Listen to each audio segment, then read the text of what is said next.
இவரை நம்பி வரும் பக்தர்களின் நம்பிக்கை வீண் போகாத வகையில் செய்து கொண்டிருக்கும் அதிசயங்களை பற்றியும் விரிவாக காண்போம். முதலில் தண்ணீரில் விளக்கு எரியும் அந்த அதிசய காணொளியை சிவபிரபஞ்ச நேயர்களுக்காக ஒளிபரப்பு செய்கின்றோம்.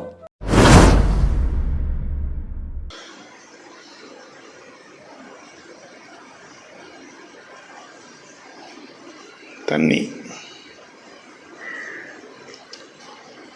தினசரி நடந்துக்கிற அற்புதம். தண்ணீரில் விளக்கரித்தல்.